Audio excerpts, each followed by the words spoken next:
I'm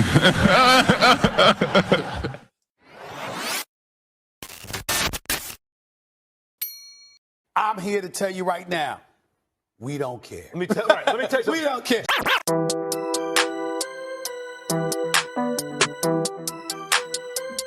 Oh my!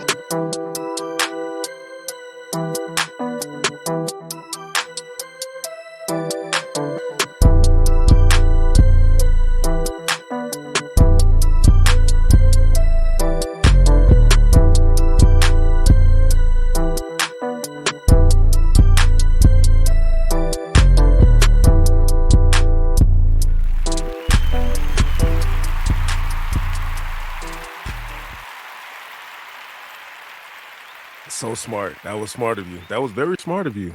Very smart of you. I see what you did there at the last minute. You was like, we ain't finna do that. Yeah. And it still did. It's straightened up. We'll figure See, it out. We look, all right. it's straightened up. We It's all right. straightened up. We all right. Yeah. Oh, wait. Am I supposed to give a whole bunch of energy right now? Because I know there was a suggestion for this. But to go back to your question, you guys' question, yeah, the intro needs to be something popping, like welcome to welcome to Agree to Disagree podcast. I'm your boy Mike Check. This is my boy Ken. Let's get it going right here, right now on Agree to Disagree. Let's go like that.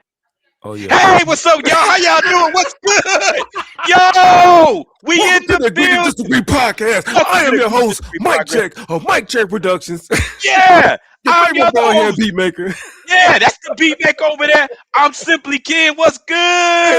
Hey.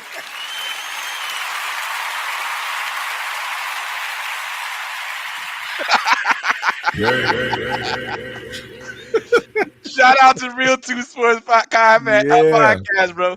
That's for you, host. Yeah, that was for you, brother. That was for you and You only. asked for it, we gave it to you, homie. Yes, sir.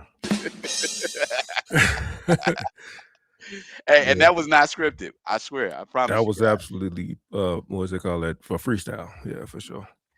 Yeah. So, hey, if you didn't understand what the hell we just said, excuse my English. This is the Agree to Disagree podcast. We got to translate. We got to translate for our audience. Right. I am your host, Mike Check of Mike Check Productions. I am your favorite bald head beat maker. Yes, well, hold on. I'm not also that. I'm your favorite beat maker's favorite bald head beat maker in the building. Wait. Go ahead. Say that last part again. I want to add something to that.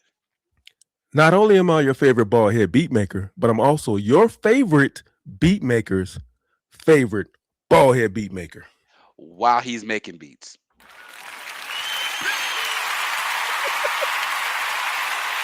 Oh yeah. Oh yeah. Oh my. Oh my goodness. And I, tis I, Simply Ken. I am the other host of the Agree to Disagree podcast, where we got over 7,000 wild people tuning in. Yeah, boy. Yeah. You know what? I think they're coming for the mantra, Mike. I think they know if I did it once, I'd do it again. I think that's why they're here, bro. I think that's why they're here. Why you think they're here? You don't agree? You agree? I definitely believe that. Yes. You are the spark plug to the podcast, as I've been told numerous times. I'm Melatonin Mike. I'm Medicare Mike. And this is Fun Boy Ken. I'm just kidding. I don't know what your nickname. I don't know what your nickname is, but yes, he's Ken Dog. Oh man, I see you repping our Chicago Cubs. Our Chicago. Well, yeah. No, you Southside. You a White Sox fan. I am. We got one too though. So yeah, y'all got one before they got. Yeah, for sure. Yeah, we got one. I remember that. 03, right? 05. See. Come on, bro. No. You know what? That was the Cubs that choked in 03. I know. I was about to say, my man with the catch, the dude. Moises It was against the Marlins, right? Yeah, man. Yeah, bro. Hey, is he still alive? I don't know. Bro. I don't wish bad on him, but Hey, we ran him out. We ran him out the city though. The Marlins clean had out the to city. relocate him and his Yeah. family, Yeah. get him a house, and gave him a job. Yeah, Bartman. What was it? Bartman, right? That was his Listen, I last don't name. know his name. You Yeah. can't say his name around certain parts of the time, bro. Them Cub fans, they violent. Man, they violated him. Got him up out of there quick. Quickly, bro. Quickly. That was for the last out too. He gonna catch you. He stole it from the outfielder, right? Yeah. A foul ball. Yeah. And that was for the game. No, it wasn't for the game. It was 6 outs away. They should have got out of that inning. That was the last. Yeah, that was to get him out that inning. Yeah. And then they had that run and lost. Ended up losing. Yeah. They lost that game, and then they lost game 7. It was just like, Yeah, because yeah. ugh. Yeah. I apologize. And then I had to sit and watch the White Sox win. Not that I was hating. I was happy. You know. Yeah. You know what, bro, about the White Sox? Why I was a White Sox fan? My grandmother, big Cubs fan, but she found out, I guess, later in her life that we were related to Frank Thomas. Really? I didn't know that. Yeah, I didn't know that either. Mm. And that's kind of why I remember because he's from Columbus, Georgia. Mhm. That's where my grandmother's family and my grandfather and my grandmother had met. And yeah, she ran that by me, man. And she was, talking about it because she found out. And I was like, oh, he's my hero. I'm a kid looking like, oh yeah, I love you. You know what I'm saying? Right. So that's what made me like outside of first 10 years of my life just following what the family was doing. But that made me like the Sox. Every time I see him, I'm like, oh, my cousin. It's my That's cousin. Cuzzo. Yeah. But Big I hurt. never thought. I never. I think maybe. I think I went to 1 or 2 Sox games, and it wasn't me meeting him, but it was me seeing him in person. You know what I'm saying? I think Mhm. That's kind of what helped resonate it. But yeah, That's that was crazy. I've been to more Sox games than Cubs games, and I'm a Cubs fan. I'm not a Sox hater, but I'm a Cubs fan. well, it's easier to Yeah. do a Yeah, Sox Cubs game, fan. bigger stadium, but it's not as fun as a Cubs game, bro. When I No, used not at to work all. up there, we used to go there after work because they had the night games at the time, bro. Mhm. And it's like that whole area be Popping. jumping, bro. Yep. And so the way Addison is set up is that you just driving down Addison, you don't know it's a baseball field, Thank like you. right in the It's like middle of it's like a college yeah, field atmosphere, like, yes. yeah. That's why Mhm. cats sit on the roofs of the bars and stuff and Mhm. watch the games. Yeah. Hey, you know what? Speaking about that, bro. Um, so they're not tearing Wrigley down. Wrigley's gonna stay. Um, bro, are they moving the Bears Stadium to Hammond for real? I think that's just a leverage play to get Arlington Heights to Investors. hurry up. Yeah. I don't Oh, think they're really in my humble opinion, I don't think they're really considering Indiana as a permanent stay. I think Arlington or Chicago are the two front runners, but they're using Indiana because Indiana's so thirsty. They throwing everything at it. They're like, you can have this, you can have yeah, that, you could do it. So they're yeah. using them as leverage to speed up the process. So why are they moving in the first place? Because they want to increase revenue. They want a Super Bowl. You know what I'm saying? They can't do that at that current setup. Why not? It's too small. It's not a dome. They had their chance when they renovated it back in whatever year that was, 2003, when they renovated Soldier Field. Yeah, when they added like 20,000 seats. Yeah. They Yeah, I want remember that. they want I've been there the since then. Yeah, they want the not Sweet 16, but they want the March yeah, Madness. They want the they want Super all that. Bowl. Yeah, and they can't do they're restricted because they don't own that land. They don't own that stadium. That's a part of the That is a part of the city. yeah. It's So the Memorial Field. Yeah, mhm. the owners don't own their own. That's That's interesting. crazy. Yeah. I forgot about that, Mike. Like I didn't think about that. And then I've been to a lot of other stadiums, and yeah, it's different. I didn't think about that till you said it. Most newer stadiums are a dome in Mhm. one shape, form, or fashion, and most of them are like the one out here is that the dome can retract. That's the Yeah, best one right there. best of both worlds. Yeah. Yeah. Um, have you ever been to Texas Stadium in Arlington? No. I heard Oh, that's the mother of all. I heard that's the one right there. bro, It's one with the Cowboys, right? Cowboy Stadium, Yeah, Jerry's World. I heard Bro, that's the standard. listen, let me just give you just some stuff. I went to All-Star Weekend there, bro.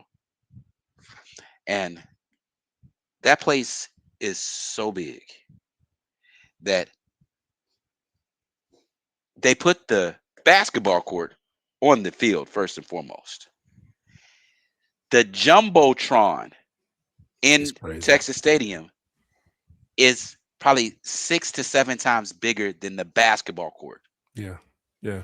And you couldn't get like the seats that would be on the field, because obviously a football field is bigger than a basketball court naturally, but they had seating on the field, and they had to have chairs all the way up to where the natural bleachers sat in the Mm, football field. But if you weren't like on the field, you had to watch them on Jumbotron because it was too right. much. Yeah. Bro, they got a mall in there. They got a carnival in there. They got a water slide in there. They got some pools in there.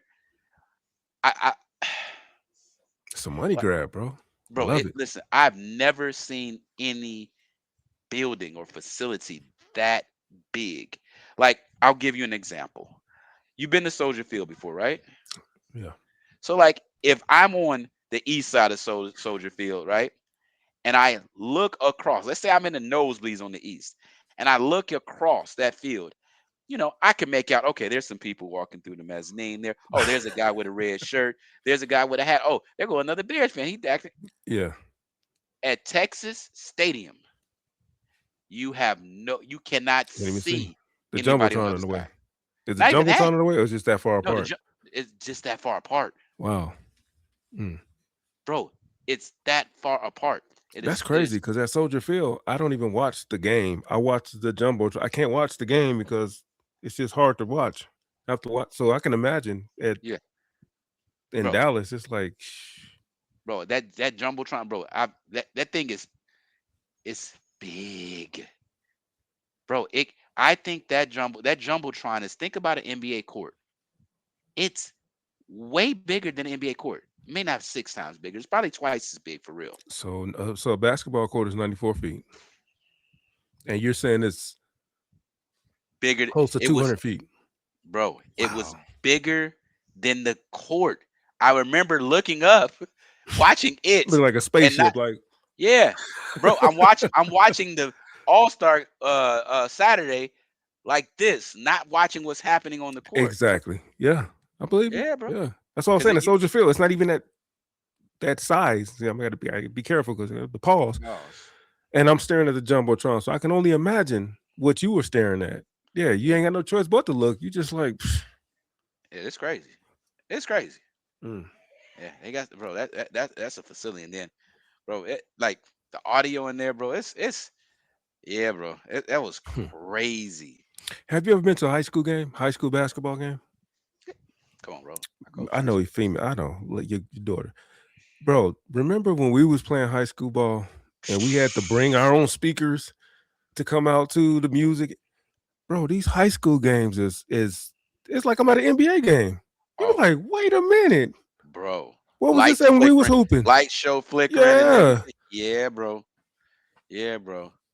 Well, so what I've learned is, like, I don't even think I was really into divisions when we were in high school. But my kids are at a 5A school, which is a division down from the top division, and Mhm. we played at some 6A schools. And let me say this: our 5A is what you're talking about, but we go to a 6A school, bro. These things are bigger than community colleges. Yeah, These facts, the facts. football fields are Plush. like a D1 college. Yes. Yep. You know what I'm saying? Basketball gymnasiums are like a D1, and I'm assuming. Well, not that I'm assuming. I know that's the game. They're preparing these kids to be. On the next They're level. preparing these kids for the college experience. Mm-hmm. Yeah, so I get it, bro. But yeah, bro, we had to. Is there anybody got no speaker? Well, It we was ain't so coming out to ghetto, nothing bro. today. It was ghetto, We ain't bro. coming out to nothing, We had the with the card table at the scores bro. table was a card table. They got Bro, they take these. You have you seen like the photos? They take everybody got their own banner yes, photo, and yes. like, bro, it's way different than us. That's it. That's Like all we looking at got. that hooping, right. Oldest ball. That's all we got. You know what I'm saying? Yeah, bro. Oh They man. crazy. I wish I had my baby stuff. She is put up, but yeah, it's different though. You know, time, Yeah, it is what it time is. Right. Yeah. yeah, a whole bunch of these scrubs got all that for. Thank Shit. you. All these softies. Yeah. Yeah, but yeah, bro. Hey, I enjoyed our conversation with Real 2 Sports. We have Real 2 Sports. Q Dog in the Listen, building. we had give. Hey, you can't do that, bro. You can't do that. Okay. All right. You can't do that. You can't do that. But yeah, Q Dog, man. Hey, let me say this. Real Q. 2 Sports, we appreciate y'all, man. Host, thank you for making that happen, man. Being the connection to allow Q Dog to pull up. Not that you allowed him, but you know what I'm saying? I You apologize. facilitated the You facilitated. Thank you. Hey, and Q, listen, bro. That's all Man, I can do is say some man, lyrics, Q bro. set it on fire. Hey, Yeah. y'all go back if y'all watching this episode and didn't watch the last one, go back and Go watch back. that. Yeah. Leave your Bro feelings at went home. crazy. Bro went crazy. Yeah. He gave us an insight on his time period when he was, his childhood, his upbringing versus what we're looking at right now. And Buddy, yeah, he left a lasting impression on us because we, as fathers ourselves, we think we're the only ones and we're in a bubble and we're radical and no one thinks like us. And he let us know that, yeah, we ain't crazy. The principles and standards that we stand on is nature. That's male nature. So Yeah. And I appreciate that, bro. I appreciate any man, giving us that opportunity, being vulnerable, sharing their insight, not being fearful, right? Because I think, truth be told, those uncommon conversations are uncomfortable, and a lot of people shy away from that just from a comfort level. So, shout out to you, Q, man. And he from the old school, right? He tell it like it is. It ain't That's too right. many places they able to tell it like it is. So That's I'm right. thankful that we had the platform for him to go there. To get it off, yeah. Get it. Pause. Queued up. We apologize. Sorry, Q. Sorry about that, Q. My bad, Q. My bad. I didn't mean it like that.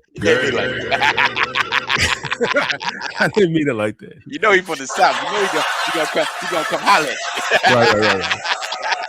You got it, brother. You got it. Yeah, that's our man's though, man. That was a blessing, bro. That was a blessing. Yeah, it was. Yep. Yeah.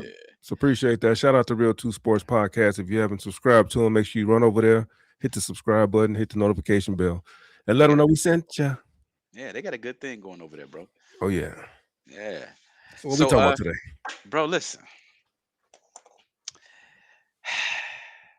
So normally, we bring fresh content to y'all. And what I mean by fresh content is that we don't do much pre-gaming. We want it to be organic. We want our show to grow with us. But this is a topic that we actually we were just recently talking about it. We didn't get into a lot of details, but I think it's gonna be dope for y'all, bro. And how I want to put it up is this. We are two fathers, two husbands. We have found our way, and as much as we have in common, we found a couple different paths. And as we're talking about those paths, we don't really talk about this much, but we talk about wealth building, right? We talk about we're going to talk about that and talk about strategies. And I think there's a paradigm out there, right? There are two different schools of thought, and we find ourselves on two different two different sides of that coin. And we thought we should bring the conversation to y'all. So for those of y'all that don't know, and we're not gonna get into too much personals, but Mike is very, very, very savvy as it pertains to the stock market. The reason why I wanted to highlight that is because you don't see a lot of African American men that are astute. Shout out, Pops. Go ahead. Yeah, and Pops too. Yeah, Pops. Hold on, Pops too. He the reason. He the reason. But you don't see a lot of us take the time and the patience to really dive into something like that. The reason why I say time and patience, because I kind of assimilate that to golf, right? That's a good one. A Yeah. lot of people run away from golf because they don't get success early. Yeah. Yeah. It's You like know, not like throwing a ball in a hoop. Yeah. Yeah. a little different. Just a little bit. So I was thinking about my conversation and Mike's conversation, and his wealth building strategy, in addition to other things, um, is highly centered around the stock market. And I think he has a hell of an insight that I think our audience will definitely appreciate. And I assimilate the stock market to golf. Now, if y'all don't know me, I can play any sport with a ball other than golf. Mhm. Ball. Um, and it's because you can't just walk out there and naturally be good at it. You got to keep swinging. Pause. It's gonna take a lot of strokes, right? Hold I on. had to pause that. Look, look, that was a pre-pause. I knew what I was gonna say. Let me just figure out how to That was a prep y'all for this. premenopause. Like, Yeah. yo. Yes. Go ahead. Go ahead. Go ahead. But yeah. So and you have to really work at it because there's so many different elements to it. Um. So I'm sure I've said it before. My strategy and path are more entrepreneurial, and it's highly centered around real estate. Um, Mhm. Now real estate can have a similar trajectory as golf, like I would say, like it's something that you got to do. But for me, it was a quick catch on. If I see opportunity, because I think because I am an entrepreneur by nature, I can I'll fill in those gaps. You can't do that with the stock market, right? You can't just see the opportunity and jump on it. You have to literally have strategy to it. So, yeah, talk to us about um, let's start from the beginning, Mike. What got you into it? What kept you into it? And how do you look at that in terms of a part of your wealth building strategy? What got me into it is my pops. And not even gonna lie to you. He would, he would beat that in my head, pause. But I was too young to actually grasp it, so it didn't catch originally, like in my 20s. Hmm. I would try, like I would have jobs. I have a 401k or whatever, and I lost the job and had to liquidate it. I didn't have to liquidate it, but I did. Then I had different individual accounts. I never stuck with it, but I always had the principle or the mindset to not depend on Social Security because we don't know what tomorrow brings. And for a person to work 40 years and then turn around and depend on a Social Security check, it's not quite the best strategy, in my opinion, Hmm. because during our working years, our healthy working years, we have a monthly expense that we fund, right? We whatever your monthly bills are, there's a lifestyle that you live by. And let's just throw a number out there. Let's just say your 2,000. monthly, how much? Two. Two? Okay. Let's put it low. Yeah. Thank you. Okay, all right, thank you. Let's say your monthly bills are $2,000 a month. There's a website that you can look on, the Social Security website, where it will predict your Social Security earnings if you stay on the same path. Now, 9 times out of 10, the average Social Security check is like 1,800. A Yeah, month. yes, yes, 1,800. So Ooh. if your living expenses right now is 2,000, and we shooting low for the sake of shooting low because everybody's not on the same plane. So we just shooting low. So if your living expenses per month right now is at 2,000, and you're in your working career, once you're no longer able to work, you have a $200 down. What do you call it? A Deficit. windfall. Yeah, a deficit. And so I always had that in my mind. Like, okay, here's my monthly expenses. What I'm juggling right now. When I'm no longer able to work, will I be able to replace that income with Social Security? And it was a no. It was a resounding no. And I make good money, and it's still I would still be living check to check. Yeah, the bills would be paid, but I don't ever want to be in a situation to where I'm on a fixed income and I can't plan for unexpected, events. So that's what made me get serious about investing. And so my strategy right now is to take my monthly, what I spend monthly, and then with my portfolio, the dividends that it kick out, I want to make or exceed my monthly expenses now. And so that's my strategy for is I would say wealth building, right? I have my portfolio that's going to stand alone as far as what I've accumulated, but I need to replace the income that I'm making now. And so with the stock market, there's stocks that kick off a dividend monthly or weekly, excuse me. And so my strategy is to not only build up my portfolio, but within my portfolio, there's a certain amount of stocks that kick off a dividend weekly. And I need that income to exceed the earned income that I'm receiving right now. And so that's what helped me to get serious about investing in wealth building. It's a twofold strategy. I'm not really concerned about touching the money now because I have a 9 to 5 that does what it does, and I'm cool with that. But my strategy is more so looking ahead to supplement the income or replace the income, the earned income that I'm making now when I'm no longer able to work or no longer wanting to work. I still want to make the same income that I'm making now. So that's basically where I started and what my angle and what my plan is to build my portfolio, my retirement portfolio, and also replace my earned income that I'm receiving right now through dividend income. Okay. So I think we can start there. I got some questions, but let me give the people kind of my take on it. That's interesting. So, Mhm. um, I got into real estate. Soon as I transitioned from one job to another, I had a buddy who had a buddy who was getting into flipping property, and I didn't. I mean, I always knew about it. I was kind of an entrepreneur before there. I would, buy and sell cars. It just, that it's kind of always been Yeah, hush. yeah. That You'll don't sell matter. my radio for Here we yeah. go. Here I'm we go. just saying. I'm, I'm just I'm gonna saying. buy you a radio, He's bro. definitely an entrepreneur. I would give that to you. That's a Yeah, fact. yeah. I remember I used to take food stamps. I used to take a book of food stamps, go to the candy store, buy a box of 48 of them sour apple suckers, Get to and take selling them them. and sell them for 50 cents a That's piece a at school. fact.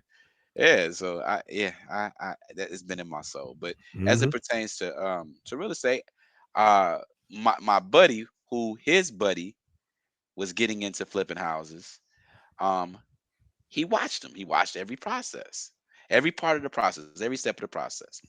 So he watched him, and we both watched, and then I watched him watching him. And Hmm. when he came from closing, and we saw that check from the title company, we never, even though we were making good money at the time, over 6 figures at the time, all three of us, I believe Kevin was making that much too. But to see him make, a couple $100,000, and this is over a 6, 7 month period, it lit a fire under us. And my other homie, I'm gonna leave him nameless right now. Um, he ran right behind his guy, pause, and he jumped on it. Pause. And as he jumped in before he made his money, I'm watching him, and we kind of learning from each other mistakes. I jump in.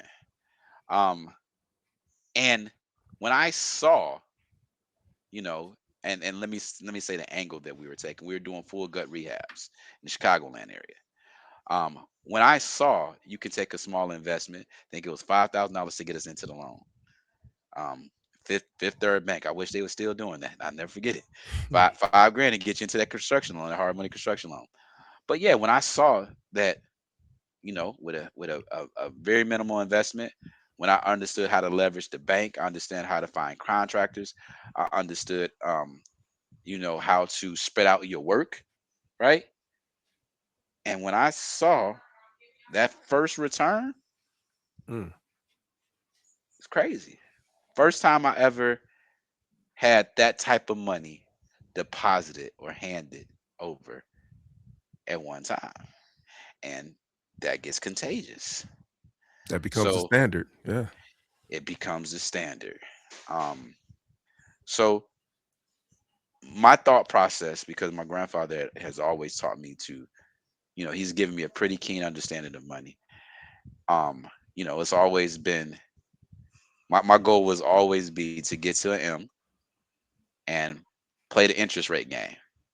If I can put that in the bank liquid Mm. and I can get a 6.5% return, right? At the time, you know, that's $65,000 a year. So we How do talking you 20. hold on? Huh? 6.5% in the bank? What a high yield? Yeah, They was giving yeah. 6.5? What year was At this? Oh wow. 2003. That's Yeah, what's up. the yields are high. I was getting 4.5 on CDs. Yeah, 4.5. Yeah. That's yeah, Yeah. 6.5 is crazy. That's But beautiful. but 4.5 on big money was I know. crazy too. Yeah, So absolutely. so my point was, you know, if you get to a certain amount, you can supplement your base income while you're still doing other things. So Mhm. it seems like both of us have the same thought process. We just got two different instruments that we try to use to get there.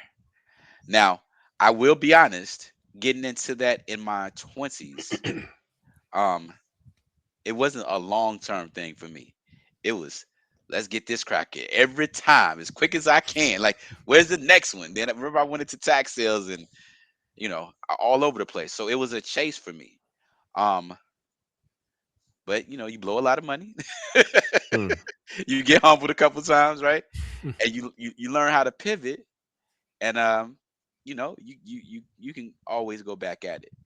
So I think we kind of given the foundation of both of our experiences, but I want you to talk a little bit more about like you use some terms that I'm not sure everybody understands. So can you talk to them about um portfolio? Can you talk to them about dividend? You even said high yield, but we'll get into that a little bit later. But Mhm. you know, educate our audience on just the basics. How would you explain the stock market and what you've done to a novice? Wow, that's a broad statement. Yeah. It's such a broad conversation. But a portfolio is basically let me try to use illustrations. It's like a report card.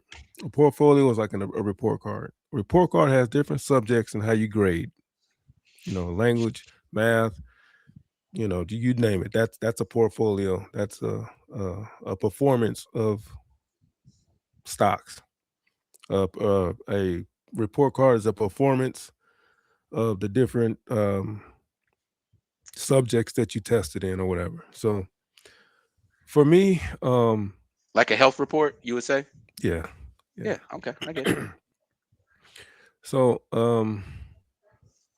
yeah, this is broad because a portfolio can not only just be stocks, it could be real estate. You know what I'm saying? That report card can be filled with a lot of areas. Okay, but my portfolio is just stocks, right? Okay. You got the portfolio, you got crypto. Even within stocks, it's broken up. You have a crypto investments. You got tech investments. You've got what do you call them? Natural NAFTA no, like oil and what do you call on those? natural resources? Yeah, there's different sectors of a portfolio, but I just want to keep it. I want to keep it broad. Okay. I don't want to get too deep in the woods and people be like, huh, what? What was your question about portfolio? Well, so I know when you say these terms, there's some people Oh, that don't understand what a portfolio is. There's some people that don't understand what a dividend is. yeah, So, yeah. you know, So let okay, so go ahead. well start with the basics. Start with like you're trying to teach somebody how to get involved in stocks. Hey, this is what a stock is. This is how you go about it. Because Okay, I think talking about what a portfolio is, it takes a stock. You take something you're investing in to be a part of it. exactly. So start with the foundation there. All right, so We invest every day. When you go to the gas station, you put gas in your car, you made an investment. When you go to the grocery store and you buy goods and services, you invested. When you go to the Okay. clothes store and you buy clothes, you've invested in a product. And so when you look at stocks, you're doing the same thing. You're buying, but now you're a partial owner. Anytime you invest in a stock, you become a fractional owner. And so with that ownership, that company has to pay you a dividend. Whatever profit that they made for that quarter, they have to share it with their shareholders.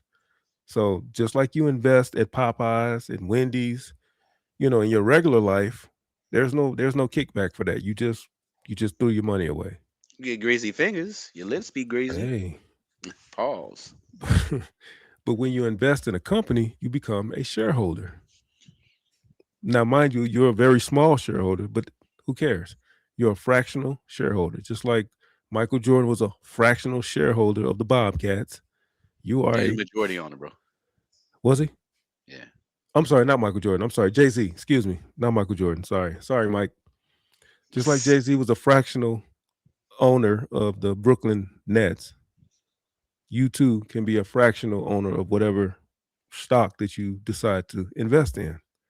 And so when you become an investor, then you get a kickback. Mhm. It's a percentage of the profits. Okay. And so that's where the word dividends come from. Okay. So for those of y'all who out there are novices, companies, any company, my company, Mike's company, um, companies have an opportunity to go public. I was going to say they got to be public, but yeah, go ahead. Yeah, that you can choose to go public or private.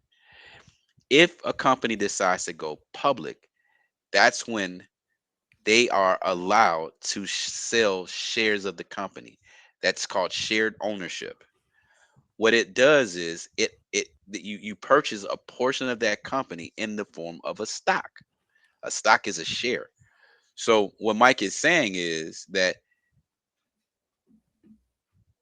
instead of spending your way to death, the investment is that you can own a piece of pretty much anything that you do on a daily basis. That's a fact. And I'm assuming, tell me if I'm wrong, is the idea behind that is that if you're investing in something that you're consistently interested in personally in your personal life, your that investment can turn into a return from you because whatever that company is doing, whatever they're doing to get your attention, they want to keep your attention and people like you, they want to keep their attention and that company's goal is to grow.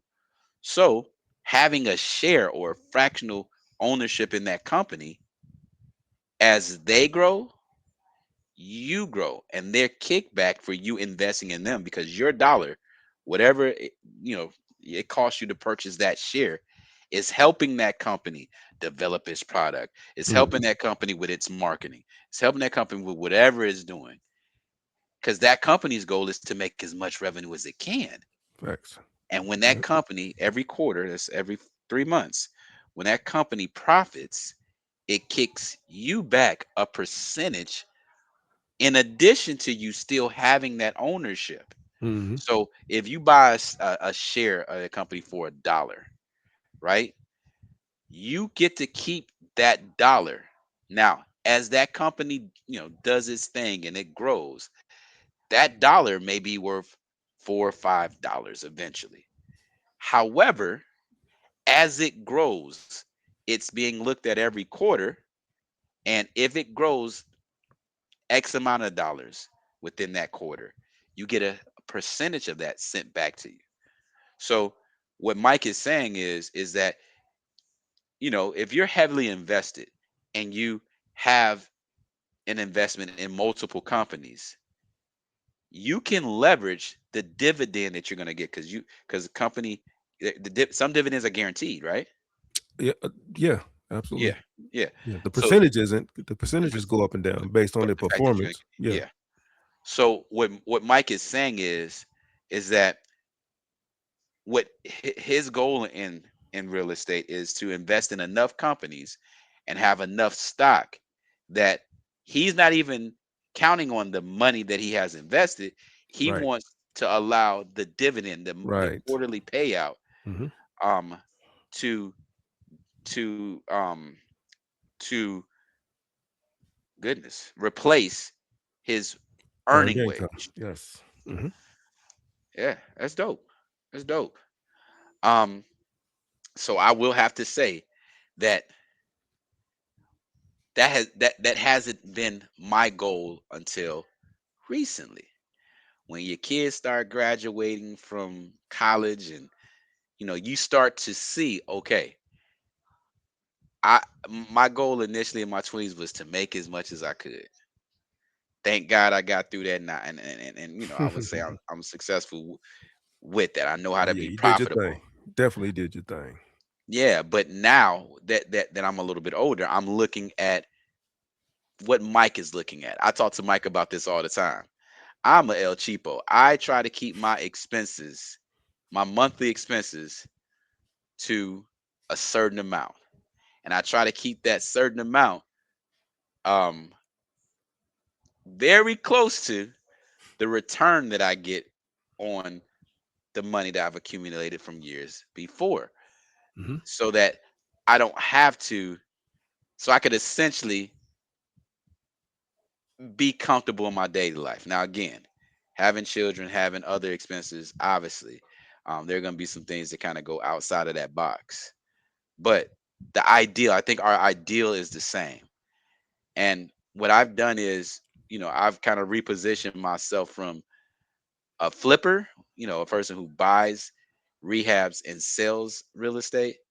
To buy and Now, hold. now I'm looking into more buy and hold. Mm. Now I have purchased real estate and I have been a landlord before.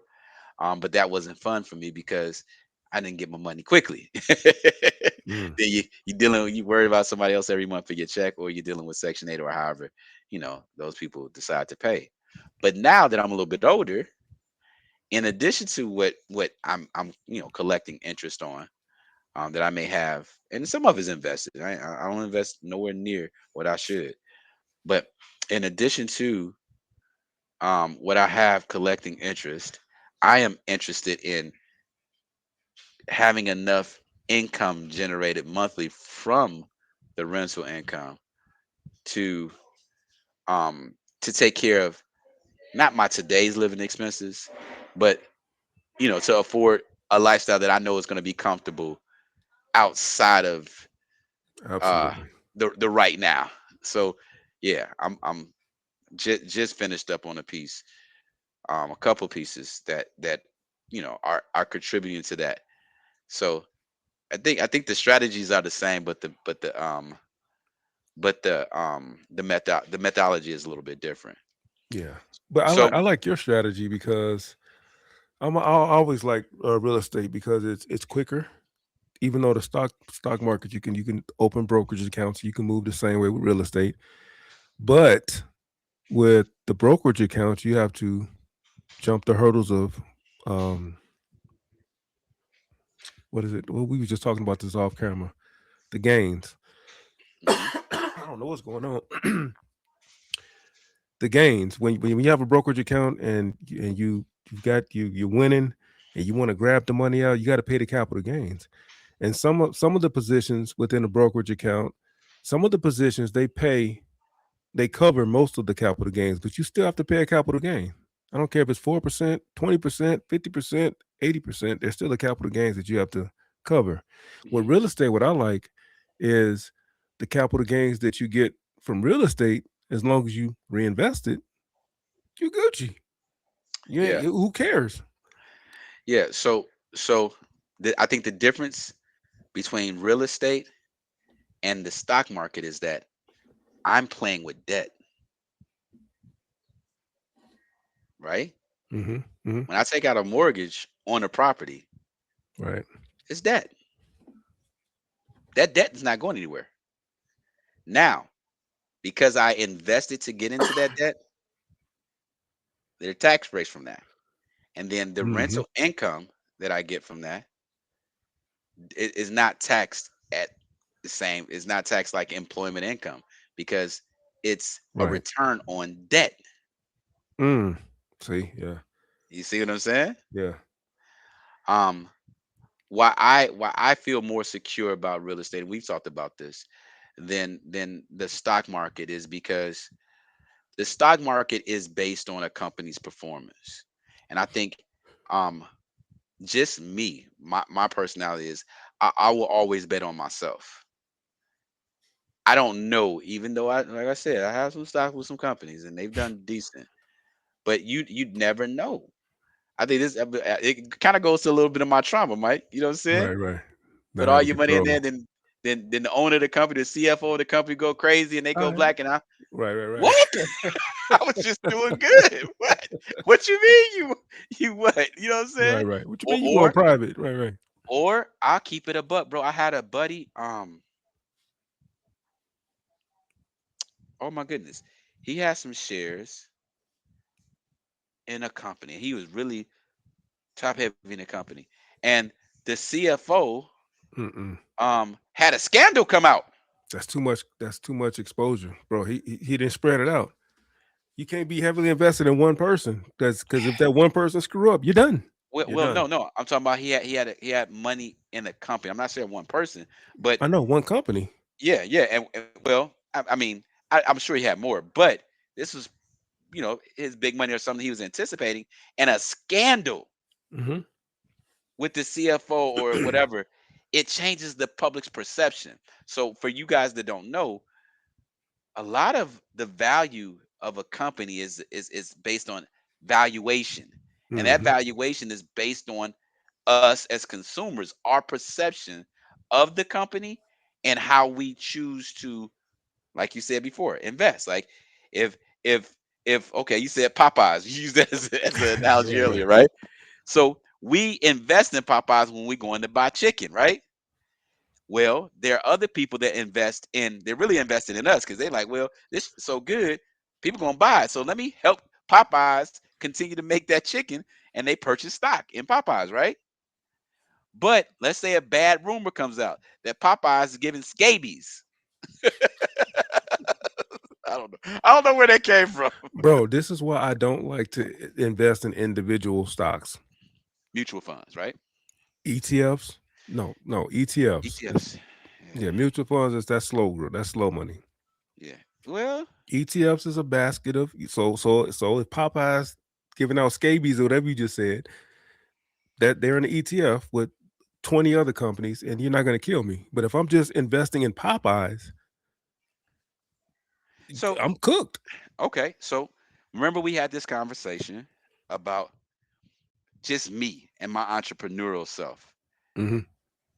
I created my own life's EFT ETF. Yep. Yeah, or you did. ETF. I'm sorry. Mm-hmm. That was it. There was a time I was in the trucking business, always in the real estate business, There you go. right? Yep. Trucking and real estate have nothing to do with each other. So the trucking if the trucking industry was down, I was still cool with real You estate. spreaded your risk. Yeah. If the real estate was down, hey, I keep you. I need team drivers. I need y'all on the road Mm-hmm. 24/7, right? Um, car business, right?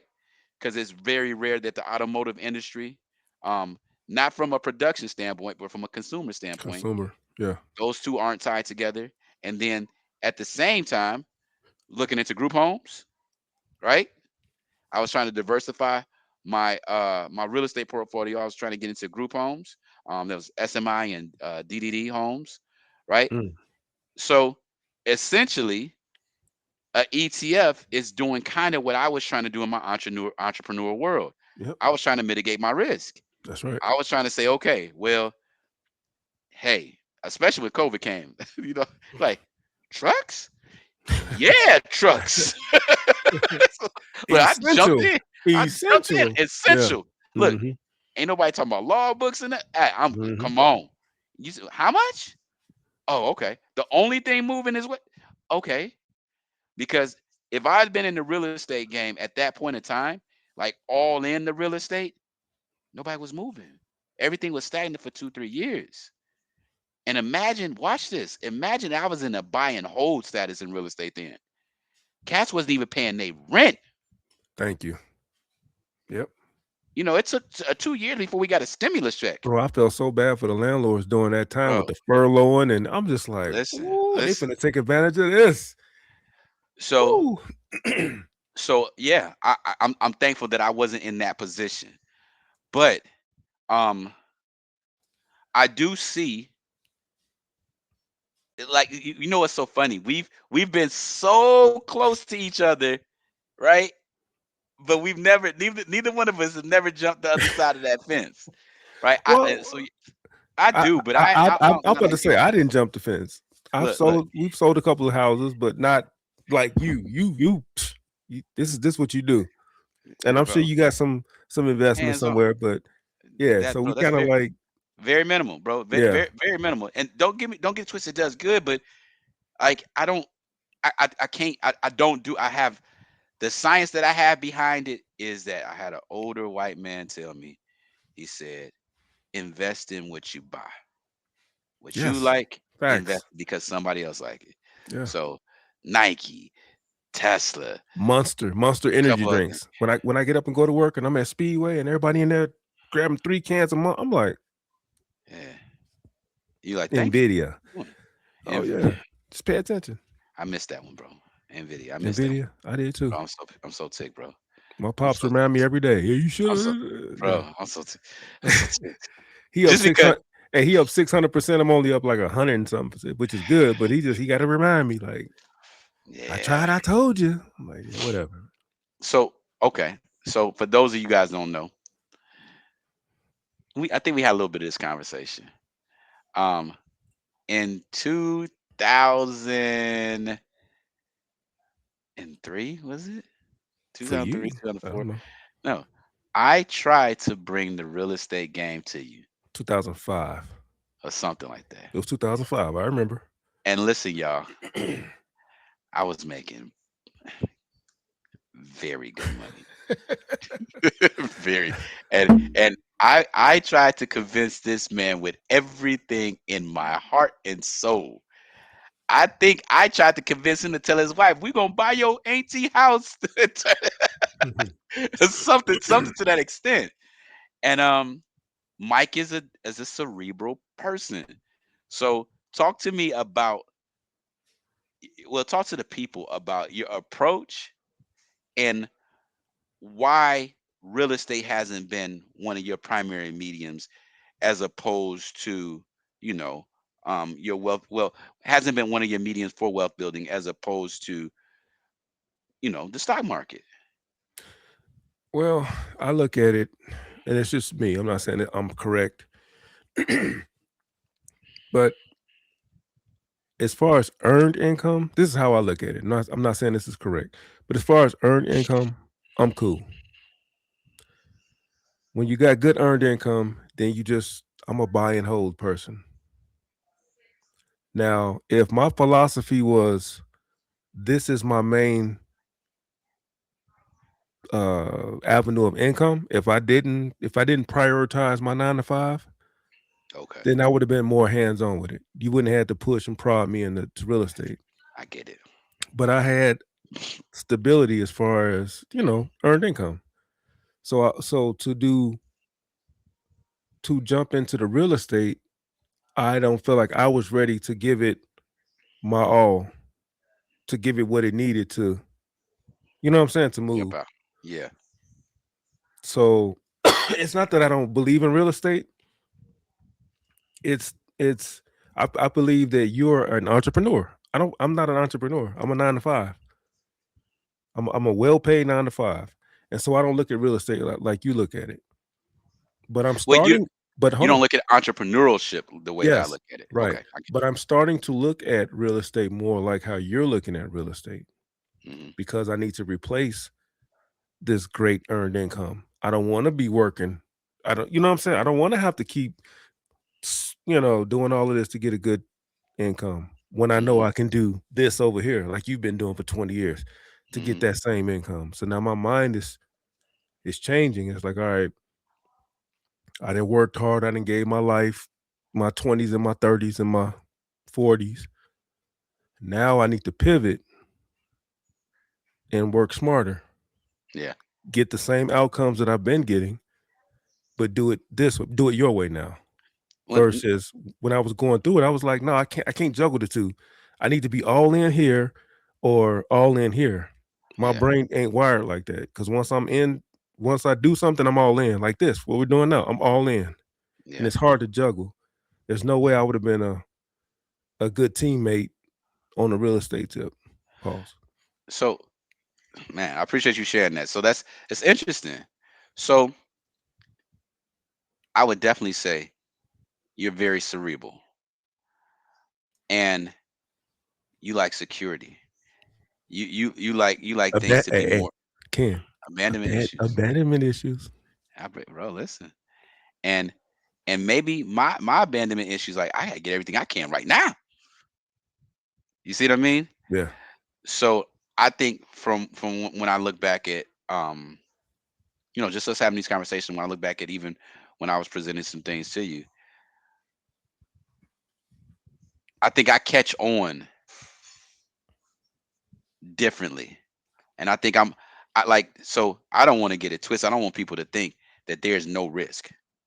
There is Oh risk, yeah. Yeah. right? If It's you risky. don't know what you're doing, you don't have your ducks in a row, there could be a risk. But the reward for me was that I saw the earning potential and I kind of bet on myself without having the entire plan, right? I had a portion of the plan. I had, oh, okay. And I'm the type of person that if I see something and I see potential, and you've seen it, and I can make sense of it real quick. And I think, I'll jump on it. I'll jump on, like, that's why I jump from market to market. You Let know me what I'm saying? ask you. Let me ask you real quick. Did you love real estate before you got into it, or did you love it after you got in and got a taste and made your first sale? Was there a love for it before then? No, Mm. none at all. I went through the process of purchasing my own home, right? I did try to be a real estate agent. I got my real estate license, and then I'm like, okay. When I found out that I'm only making this percentage of what somebody else is making, I was like, all right, cool. I went back and got my broker's license. No. I got my originator license, loan originator license, right? Mhm. So I'm like, okay, I'm gonna be a loan originator. But then I'm like, okay, now I got to struggle with some business. And then when I saw the broker is paying the originator and the seller, I'm like, wait. So that told me to get as close to the money as possible, because the closer you get to the money, the more you get and you do less. So when I got into rehabbing and when I saw, okay, all I'm doing is being a project manager. As long as I'm managing this product, I'm taking the risk because it's my money, my name. I'm the one who signed Mhm. with the bank. Right. But I'm also the only person, when you go to closing, when you see pay to the order of, Ken Dog. my name is on there, and then I'm breaking people off little pieces of stuff. And you know what I'm Right. saying? Subcontractors. Yeah. It's a different feeling, bro. Mm. I had it so sweet that I had I had several deals that at closing I wasn't paying nobody because I learned how to overshoot my draws with the my construction loans, and I had my crew paid up already, and the money was in the loan. You see what Right. I'm saying? Oh. And I've had enough experiences that I can make it work. You can finesse it. Yeah. Yeah. Just Yeah. just off of money and You're like a car interest. dealer. They can hide little coverages and within the loan, and yeah, I know. Oh yeah. That not like a car. See, that's a bad stigma, bro. Because I do that. Oh, I'm sorry. I was Yeah. just I was talking about the car, not you, but the big car dealers. How they get you in there and they can bake stuff into the loan and Well, see, and that's the interesting thing, bro. So I think what the general public, and I'm gonna say us, what we don't understand about real estate is that everything has to be done ethically, but real estate allows you to be very, very creative. mm-hmm. The That's true. money and the equity is in the property. And banks understand that. So there are circumstances that I've brought a situation to a bank that they wouldn't typically do. But because I can explain what I'm going to do, I can show them enough information that it is profitable, they'll loan me everything I need. Hmm. And I make the return. They're going to get their return, right? But if a project takes me 6 months, they'll get 6 months of interest. And they don't care. They give me $200, 200,000 for 600 of interest. But if that 200,000 doesn't cost me anything to get into that loan and the leverage is in the property and I make 150, 200,000 off of their money, everybody's happy at the end of the day. It's all a numbers game. Yeah. Yeah. Yeah. Um, what was I gonna say? Um, I think do you think just our community, I'm gonna say I say it one just because that's the That's a talking point. Yeah. that's the talking We point. got to Our speak their community, language. Right. melanin people that came here originally off a boat that were slaves now and they're black. African Americans, let's just call it a community, even though I don't believe that we have a community. Nope. But do you think enough of us invest, whether that is the stock market or real estate? No, okay, yes, we do invest, but we don't invest with an ROI in mind. Okay, explain that. We invest in Jordans. We invest in weed. We invest in BBLs. Whoa, weave. We thank you. That was literally the next one. Wigs, weaves. Yes. Oh, we invest. Yes, but as a majority, we're working on it. We're learning, but we don't have the mind to invest with the mind of a ROI. We're consumers for the most part. Bro, I think I've had this conversation with you a while ago, but I'm gonna bring it to the internet. Mhm. I make life simple. For me, I look at everything. Whether I operate off of that or not, I always look at everything as a consumer or producer. And because I analyze everything I do from that perspective, it at least gives me the choice. I choose when I want to be a consumer, Mhm. but I'm a producer At heart. at Yeah. heart, Mhm. period. So, to give the audience what I mean by that is this: I analyze McDonald's, hypothetically. I don't eat it really, but I'm using it as an example. So, when I go to McDonald's, when everybody sees they got the 6 for 6 deal, right? Or 5 for 5 deal, right? Everybody thinks that's a great deal. But because I'm a producer, I sit back and I look at the deal. I said, okay, they're buying these buns at bulk.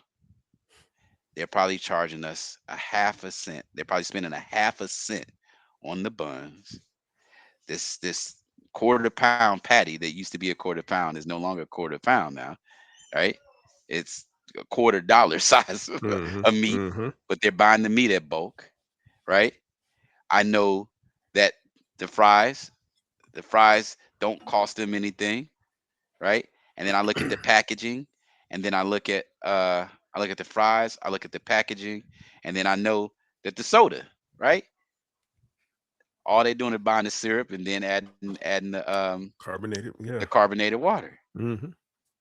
So I look at this from the standpoint that if they can provide these three items or whatever it is for $6, hypothetically, they're spending probably 75 cents. Mm. So when I look at that, I try to take that same thought process and apply it to other areas of my life, right? Get in the car industry, I see that. Get in the trucking industry, you know. I want to spend the 60 cents and make $5 everywhere. Even to the point with clothes, with fashion. Mhm. But being successful from a real estate standpoint and in other areas as an entrepreneur, it gives me a security of knowing that, hey, if I go spend this $6, he got it. I'll let him Right. make his I'll money. let you get it. Right. But it's a Yeah. choice. Oh yeah, It's always. not a lifestyle. I like what you said about how you analyze McDonald's, because this is how I do as an investor. Mhm. Whether I'm trading or as I'm never traded, but I'm saying as a trader or an investor, you peep game. Just like you peep with McDonald's and how they use what they spend versus what they profit. I don't even look that far. I'm on my way home from work and I pass the McDonald's and I see a line wrapped around the corner. I said, "I'll bet, say less." That's what I'm investing in, right? I Smart ain't man. gotta look at the inner workings of what y'all ordering. I said, "Oh, that's the trap house. Folks ain't cooking." I look at Burger King and it's maybe one or two cars Trends. in the driveway. Dairy Queen, another one wrapped around the building. Say less. All right, Look, bet. Starbucks. Dunkin', Starbucks. Just follow the Dutch trend. Bros. Y'all got Dutch Bros out there? No, what's that? No. Oh, bro, If it's we a do, I'm crazy coffee spot here. uh, That and hold so on, let me Dutch write that Bros. down. Let me show. Let me write Right, that look. down. After this, I've been asking the right questions. So after this, you're gonna put together my portfolio. With that ticker symbol. Hold But on now. yeah, Dutch Bros and what is it? What's the hamburger place? Whataburger? No. In-N-Out. In-N-Out. Yeah, my daughter was just talking about. She just came back from Dallas, so it was In-N-Out. I was like, oh, okay. Crazy, bro. So Yeah. look, so we have the same approach, but we're applying that approach to two different. Well, you know what? So real estate is pretty much the same as stock, but Yeah. I think what I like is that with real estate I could do this. You know exactly. It's a tangible thing, right? Oh, I see what Look, you're saying. Yeah. and for me, my security is this. Like I told you, even bro, with the deal that I just made, the purchase I just made. Did you get that? Did everything work out? Just say yes or no. Don't show me. You ain't gotta show me. These are closing documents, guys. Okay. This is your whole life signed up. We Yeah, ain't bro. gotta shoot up. We ain't gotta shoot the club up. We good. No, pause. Oh yeah. Oh my God.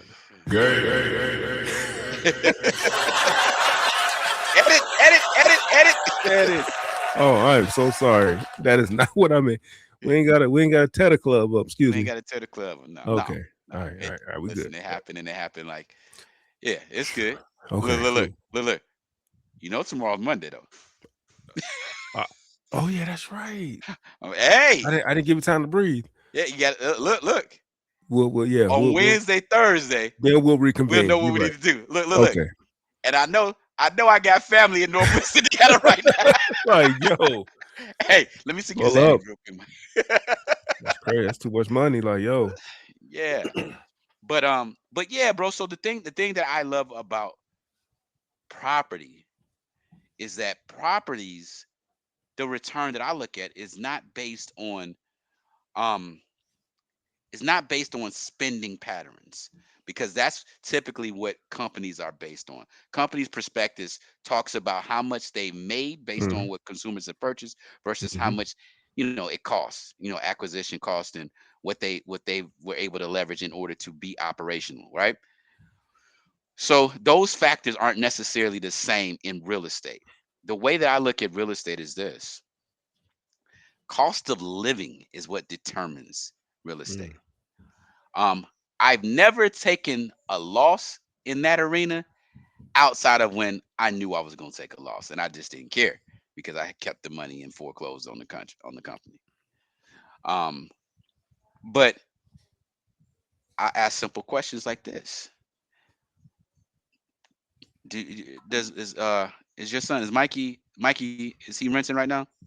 Mikey, he'd be 17. He's still with me. You talking about Wait, Lee? Lee. Yeah, he's still renting. Okay. But we had a talk yesterday. I'm positioning him. Go ahead. Hold on. Before you go there,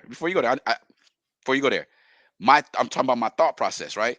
Okay. So he's right around the age, what, 19, 18, 19? He'll be 22 next month. 22. Okay. He's at the age that we were when we were at Greenbrier, right? how much about, if you want to just throw a ballpark figure out there, is he paying for rent? Less than 1,400, so 13 something. 13 something.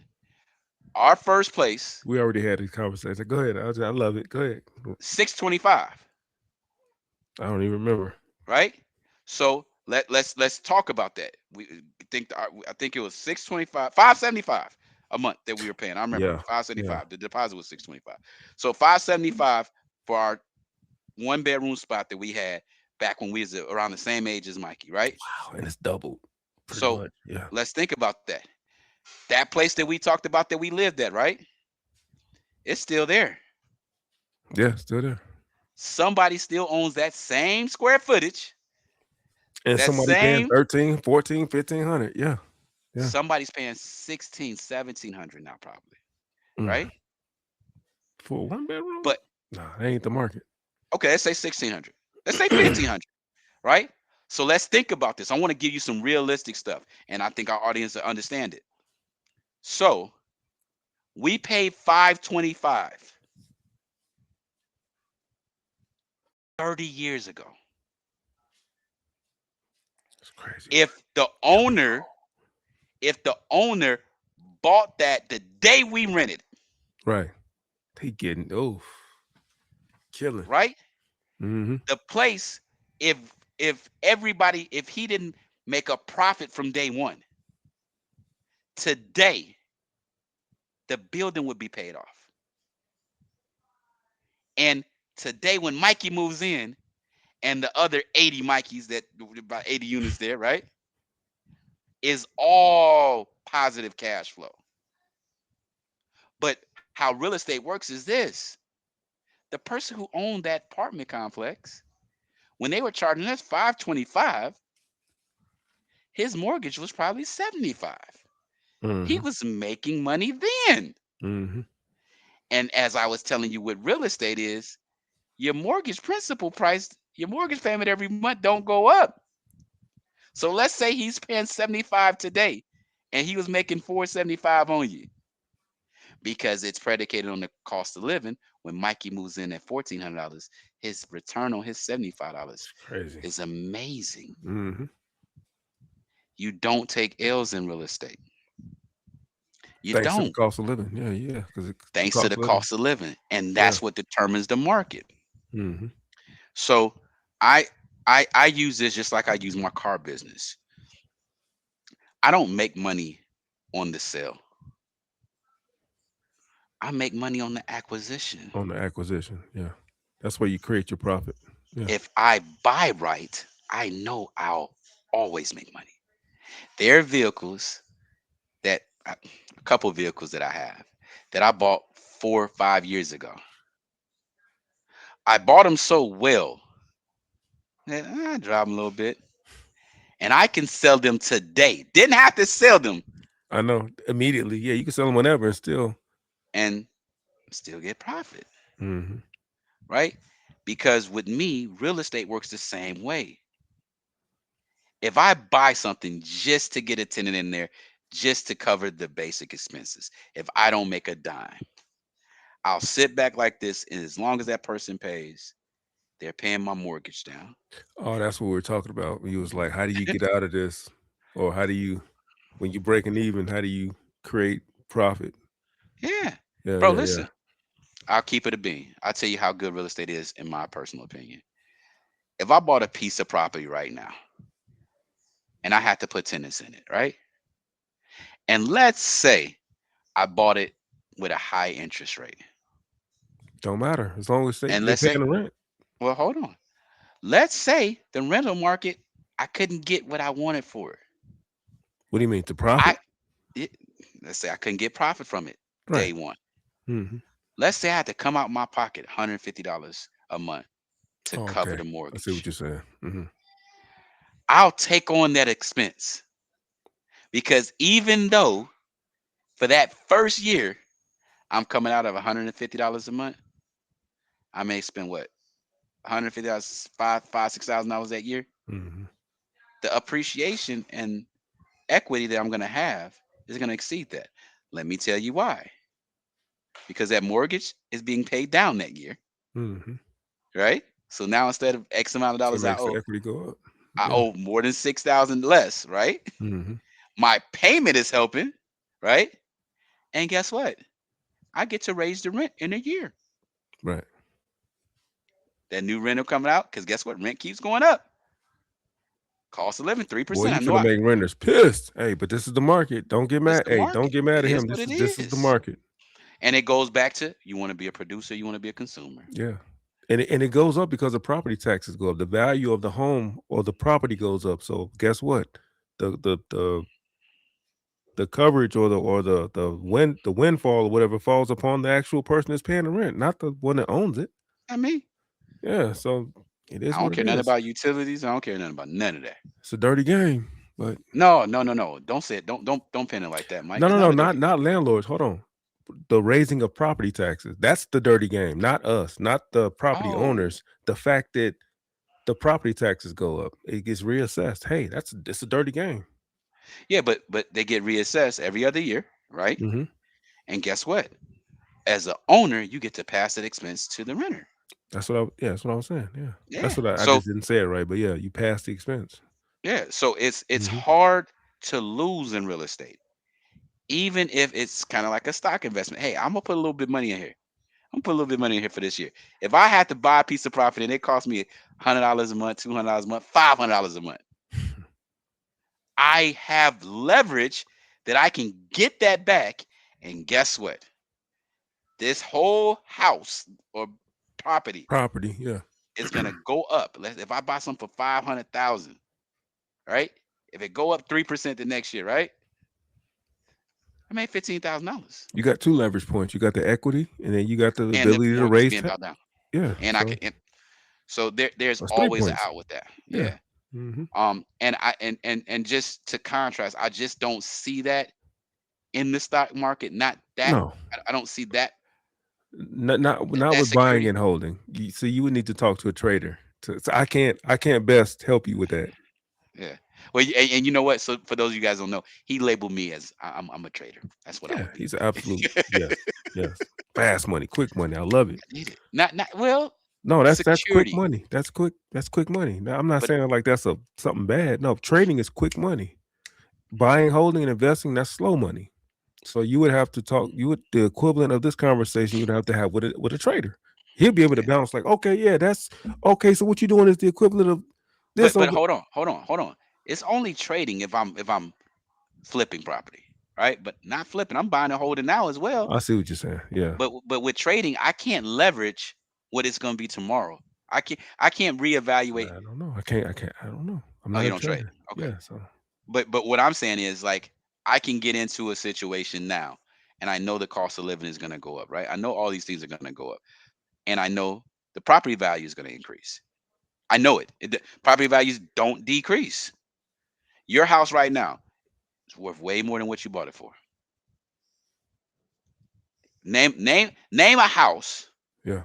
That the property value is decreasing in. It's and decreasing, I'll tell you, but it ain't decreasing to the point of what I bought it at. It has ebbs and flows. Yeah, ebbs and flows. Yeah. But we're talking about let's look 5 years after you bought your house.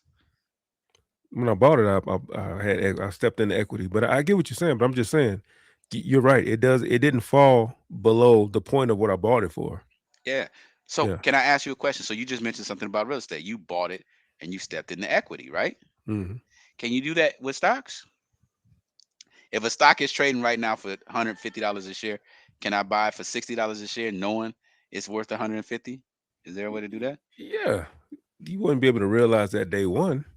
If you bought Nvidia at $2 and you know full well Nvidia is worth $600. Well, okay. But you can't do it day one. That's what I'm saying. Right. You can't do it day one. You can't just walk in like, oh. So right. Just like with this piece of property, day one. And Mm-hmm. cash flowing, day one. That's the security. Mm-hmm. I'm literally Thursday. I got a check coming. Hopefully. No. I'm kidding. No. It's tenants. I got tenants in there already. Oh, the tenant check. I got you. I thought you were talking about Thank you. Okay. Good. All right, bro. Where we going? We gonna wrap it up? We could wrap a bow on it, y'all. What we learn? You know, I think we gave them some foundation about us, right? We may have opened their eyes, just to a different way to build wealth. And we'll expound on these things later. I don't, although this is something we indulge ourselves in, I'm very careful to give advice directly like this, especially to the world, because I don't want to be accountable for somebody's shortfalls. If I'm not there with you, step by step, hand by hand, pointing certain things out. Right. Don't hold me to it. There are a lot of nuance to both aspects that we're talking about. So just be mindful. These are conversations in general, and these are our conversations. We're just bringing it to the internet. So take it for what it's worth. Talk to somebody that's in real estate. Talk to somebody that that's in the stock market, and fact check some things that we saying, and man, comment about it. If you got some experiences, some things, or some questions, open it up, because like I said, what has worked for us can work for you, but not necessarily will. I like that. That's well put. Yeah. All right, you guys, make sure you like, share, subscribe, but most importantly, join the conversation. I know you guys invest. I know some of y'all. I don't care if you got a Robinhood account. I don't care if you got one piece of property. Give us your take. Tell us what you learned in the real. Tell us what you learned in the real estate business. Tell us what you learned in the investment business. We want to hear from you. And you know what, Mike? We forgot to tell them, bro. So listen, y'all. Should I tell them about what we gonna plan to do at 10th Wow? Yeah. You know what? Yeah. So we're all about growth, right? Yeah. And since September? What's September? September 3 months, and where we at right now? 7 months. Yeah. 7 months. We at 7,000, y'all. So listen. 7 months in April. Yeah. Mm-hmm. Well, man. So we cooking. Mm-hmm. So y'all, listen. Tell somebody. Share it. Like it. What we are going to start doing once we get to 10,000 subscribers, we're gonna have a giveaway. We're gonna do that. And we are going to start going live. Yes. We want to hear y'all, especially our day ones. I think our day ones gonna be honest. You know what I'm saying? I would love to have that back and forth banter. We have been guests on other podcasts, and we see that we've been a part of the live element, and it's something that we think we definitely want to add to the fold, right? Absolutely. Want to diversify. It's gonna be like our ETF. ETF of our podcast. Yeah, we've had a lot of people like, man, I wish I was live so we can, okay, bet. So yeah, we're gonna add that to the fold. Yeah. For sure. And you know what? The reason why we're doing it is I think we talked about this for a while. We want to hear y'all. We want it to be an interacting show.